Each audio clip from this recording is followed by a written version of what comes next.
इससे ज़्यादा टीचिंग में है। स्वधर्म क्या होता है? आपने गीता पुस्तक का जिक्र सुना होगा, उसमें श्री कृष्ण ने स्वधर्म का जिक्र किया है।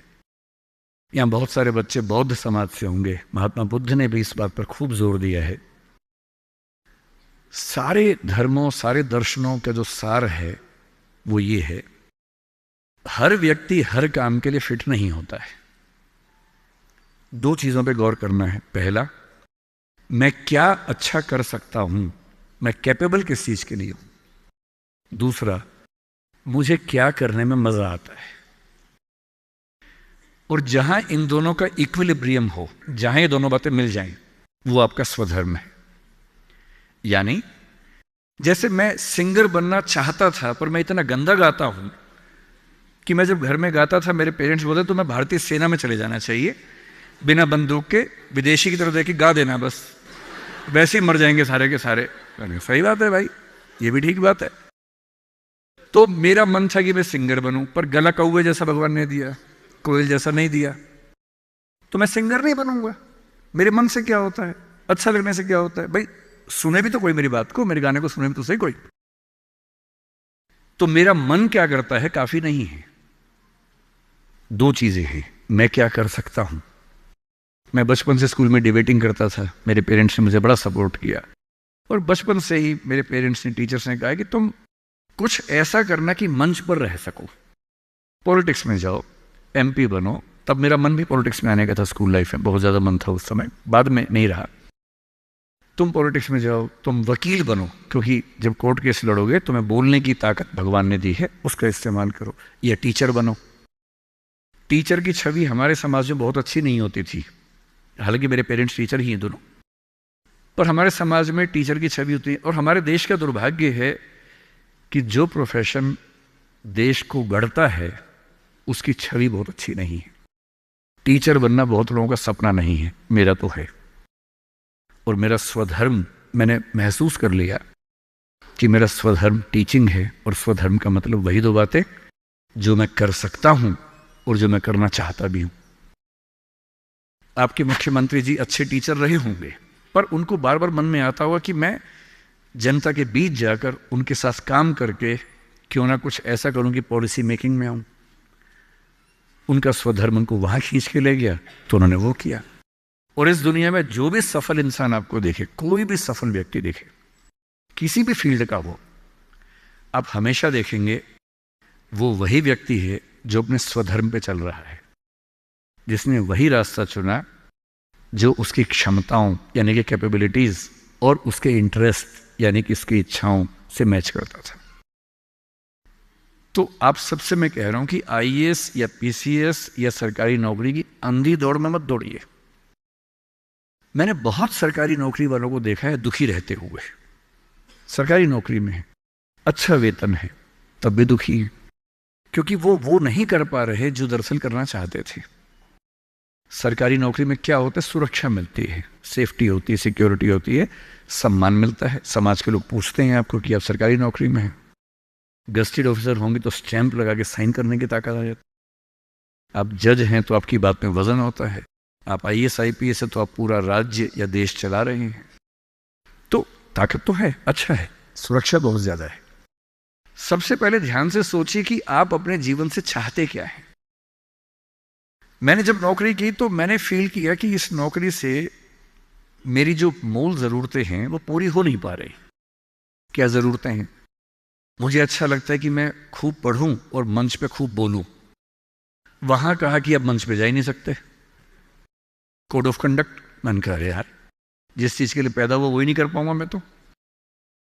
फिर दिन भर फाइलों में काम करना है। अब फाइलों में काम करना अच्छा लगता है कई लोगों को, मुझे नहीं अच्छा लगता, मेरा नहीं है ऐसी रुचि है, तो मैं क्या करूं। मेरा मन करता था कि मैं खूब पढ़ूं, गहरी चीज़ें पढ़ूं। वहां तो वही पढ़ना है जो सरकार के हिसाब से चीज़ें आती हैं, उसमें कोई बहुत क्रिएटिव स्कोप नहीं होता है। तो मैं कुछ महीनों में समझ गया कि ये मेरे बस की बात नहीं है। और मैं आपसे एक लिटमस टेस्ट कहता हूं, अपने पेरेंट्स से अकेले में बात करना। देखिए मैं बहुत ज़्यादा बोलता हूँ, जब आपको लगे ज़्यादा हो गया आप इशारा कर देना, मैं चुप हो जाऊँगा वहाँ पर, है ना। मैं भूल जाता हूँ कि मैं कितने घंटे बोल चुका हूँ तो आप हिंट कर दीजिएगा। आज घर जाके अपने पेरेंट्स से बात करना और एक बात पूछना उनसे, अकेले में बात करना, सबके सामने नहीं। स्पेशली अगर आपके पापा किसी नौकरी में हैं या मम्मी नौकरी में, जो भी नौकरी में, उनसे पूछना, उनसे कहना कि पापा आप नौकरी में खुश हो, ये बोल के चुप हो जाना। ये मम्मी आप नौकरी करती हो सरकार में या प्राइवेट जहां भी करती हो, ईमानदारी से बताओ, मेरे सिर पे हाथ रख के बताओ कि आप खुश हो। तो पहले वो 2-4 मिनट गोल मटोल बात करेंगे। हाँ बेटा क्या कह सकते हैं बेटा, हाँ ठीक ही है बेटा, सब बढ़िया चल रहा है बेटा, ऐसी ऐसी बात करेंगे। आप 2 मिनट के बाद फिर उनका हाथ पकड़ के अपने सिर पे रख देना।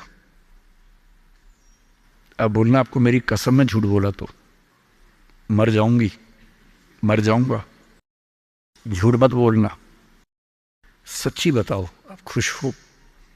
2-4-5 मिनट के बाद उनके आंसू निकल जाएंगे या आवाज भर आ जाएगी उनकी। और मैं गारंटी दे रहा हूं आपको, 10 में से 9 पेरेंट्स कहेंगे बेटा खुश तो नहीं है पर क्या करे, क्या करे। तुम्हारा करियर बनाना है, तुम्हारी जिंदगी ठीक रहे, नौकरी छोड़ भी तो नहीं सकते। शायद बाद में जो पीएफ है उसके पैसे मिलेंगे, तुम्हें कॉलेज में पढ़ाना होगा, फीस इकट्ठी करनी होगी, घर बना के देना है, तुम्हारी शादी होगी, कैसे करूंगा, कैसे करूंगी। आप उनसे पूछना कि अगर आप 20 साल पीछे जा सको अपने इतिहास में, टाइम मशीन में आपको बिठा दिए, 20 साल पीछे ले गए और आपको 2 ऑप्शंस मिले, एक यही नौकरी करने का, एक कुछ और करने का, और ये एज्यूम करते हैं कि फाइनेंशियल सिक्योरिटी उतनी ही आपके पास रहेगी जितनी नौकरी में थी, एज्यूम कर लेते हैं। आप क्या करना चाहेंगे? गारंटी से बता रहा हूं, मजाक नहीं कर रहा हूं, गारंटी दे रहा हूं कि 10 में से कम 7 या 8 कहेंगे मैं वो रास्ता चुनना चाहूंगा, ये नहीं चुनना चाहूंगा।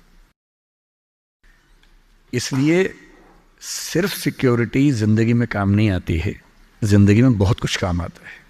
और आपकी जनरेशन के सामने इतनी अपॉर्चुनिटीज हैं। हमारे सामने तो क्या था, हमने जब कॉलेज पास किया तो लोगों से पूछा आप क्या करें, तो लोगों ने कहा 2-3 रास्ते हैं, एक रास्ते आईएएस बन जाओ, एक है टीचर बन जाओ, एक वकील या जज वाला रास्ता है।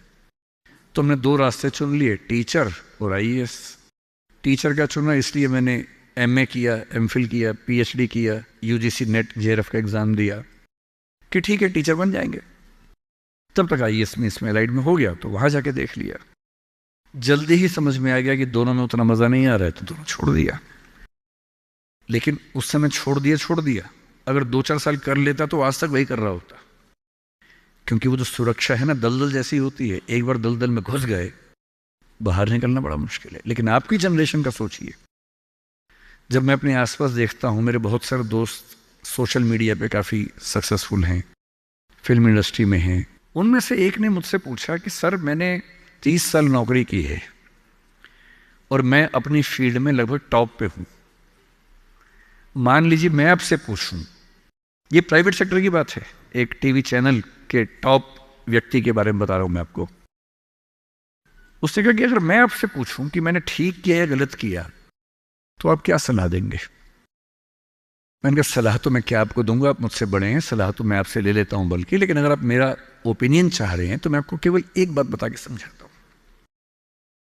मेरा अपना मानना यह है कि नौकरी अच्छी है, नौकरी से अच्छा है उद्यम, एंटरप्रेन्योरशिप या सेल्फ एम्प्लॉयमेंट।